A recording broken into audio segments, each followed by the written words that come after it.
Catastrophe, c'est la chute du système bancaire traditionnel, mais heureusement que la Fed est là pour imprimer 300 milliards de dollars. On va également voir un vol à plus de 3 milliards de dollars, l'avènement imminent de la DeFi. Frérot, j'ai le plaisir de te dire que tu es actuellement au bon endroit, au bon moment. Bienvenue dans un nouvel épisode fabuleux et sensationnel des Crypto News. Mais avant ça, je te partage les grands gagnants du NFT de la collection 1000 Merci que j'ai créé pour remercier toutes les personnes qui donnent de la force en partageant leurs commentaires sous les vidéos. Contactez-moi par mail si vous en faites partie. Maintenant, tu connais, hein? Si tu connais pas, chaque dimanche, on revient ensemble sur l'actualité la plus croustillante autour des crypto-monnaies. Si ce sont des sujets qui éveillent ta curiosité et ou te passionnent de manière incommensurable, tu sais ce qu'il te reste à faire. Maintenant, mets-toi en mode Zeppo, boisson sur le tech, et c'est parti.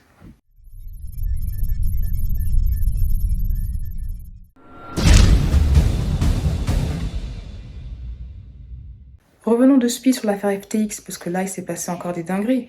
On a appris qu'FTX aurait transféré plus de 3 milliards de dollars à SBF et sa clique. Je te partage le détail, mais pour retenir deux éléments, SBF aurait reçu 2,2 milliards de dollars. Par contre, les refs n'ont pas été gentils avec Caro, car elle n'aurait reçu que 6 millions de dollars. Bref, passons à la suite. J'ai même pas envie de revenir sur toutes les autres actions qui se passent concernant FTX. La semaine dernière, on a appris que la Silicon Valley Bank, qui est la banque chouchou des entrepreneurs, et la Silvergate Bank, qui était une banque crypto-friendly, ont fermé leurs portes. Donc en fait, je devrais employer le passé pour ces deux banques. On a aussi vu que l'USDC avait perdu sa parité au dollar. Il était descendu jusqu'à atteindre un prix de 0,88. Heureusement, il l'a retrouvé. Si tu vas voir tous les détails de cette histoire rocambolesque, ils sont à retrouver dans cette vidéo. Et je voudrais te partager un autre élément à rajouter à cette équation. Un économiste a montré que plus de 186 banques américaines pourraient faire faillite. Il me semble également que le cours de plusieurs banques a chuté cette semaine.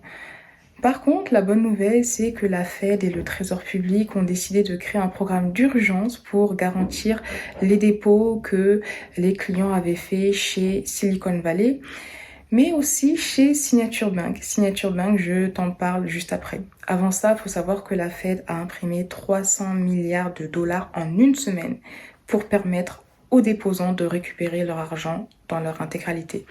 D'un côté, je trouve ça très bien que les personnes qui ont eu leurs fonds bloqués dans ces banques puissent les retrouver, mais de l'autre côté, le fait que la Fed puisse imprimer de l'argent comme ça à volonté, qui plus est 300 milliards de dollars en une semaine, ça me laisse un peu perplexe. J'avoue que...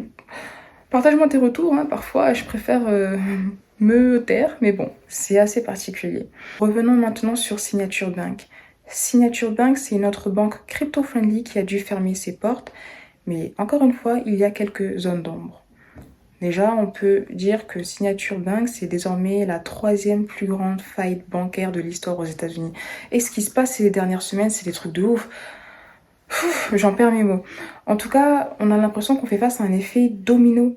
Parce que les clients de la Signature Bank, effrayés et apeurés par l'effondrement soudain et brutal de la Silicon Valley, ont aussi retiré en masse leurs fonds. Donc c'est plus de 10 milliards de dollars qui sont partis de la Signature Bank.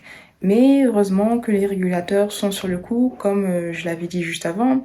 Les régulateurs ont pris en charge Signature Bank pour protéger les déposants et la stabilité du système financier américain.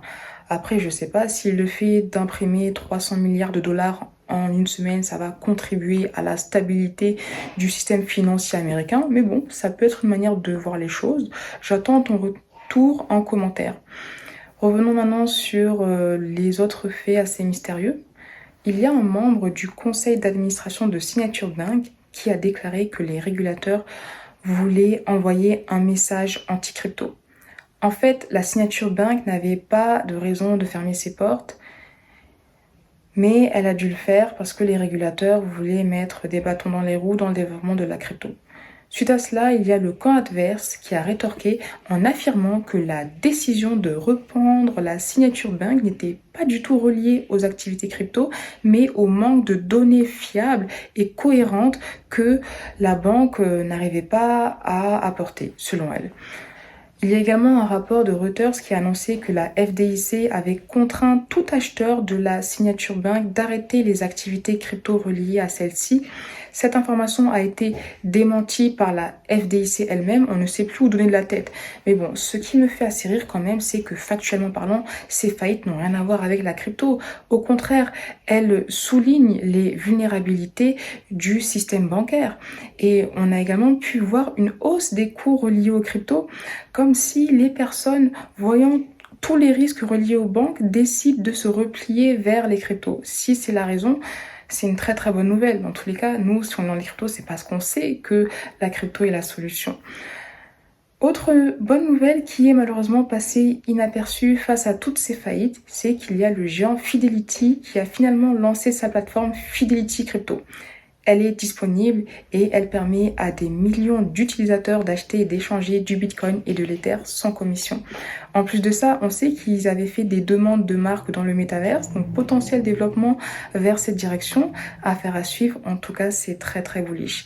On voit qu'il y a une redistribution des cartes et malgré ce chaos qui gagne, c'est bien sûr la finance décentralisée parce que la vague de fermeture de banques à travers les États-Unis, comme je l'ai dit juste avant, elle met en lumière les failles et les vulnérabilités du système bancaire traditionnel et je pense que ça pousse les gens, même peut-être les experts de la finance traditionnelle, à remettre en question leur point de vue vis-à-vis de ces entités et à considérer de plus en plus les infrastructures de la finance décentralisée. Et même quand on voit des gens comme JP Morgan s'intéresser aux cryptos, même si parfois son CEO a un discours assez contraire, on peut se dire que la DeFi a de beaux jours devant elle. Dans tous les cas, tu sais que c'est la vie que je partage. On va terminer avec une nouvelle qui est vraiment la cerise sur le gâteau, qui est très bullish selon moi.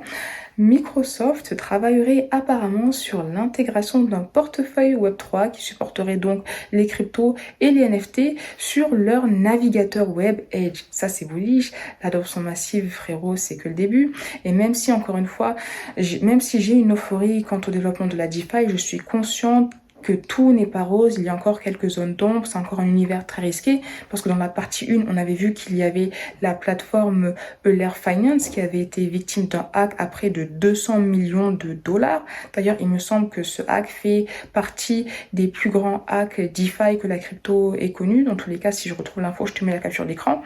Mais bon, l'avenir s'annonce quand même brillant pour cet écosystème et au-delà de ça, on a Arbitrum qui nous met bien avec un airdrop à potentiellement 4 ou 5 chiffres. D'ailleurs, c'est quelque chose que j'avais partagé en partie 1, mais je te le repartage si tu es encore un soldat et survivant qui m'écoute encore. C'est que dans le braquage crypto qu'on met en place dans le Club Alpha, on a rajouté la verticale airdrop. Donc là, je vais commencer à me positionner sur les airdrops potentiels au plus gros gain et je te partagerai en vidéo toutes les opérations. Comme ça, si toi aussi tu veux être éligible sur ces potentiels airdrops mais que tu ne sais pas comment faire, tu auras juste à regarder la vidéo et recopier mes actions tout simplement. Le lien sera en description. Merci encore pour ton temps et si ce n'est pas encore fait, mets un petit pouce j'aime, partage un commentaire et abonne-toi à la chaîne pour donner de la support. Et je te dis à très très vite pour une prochaine vidéo.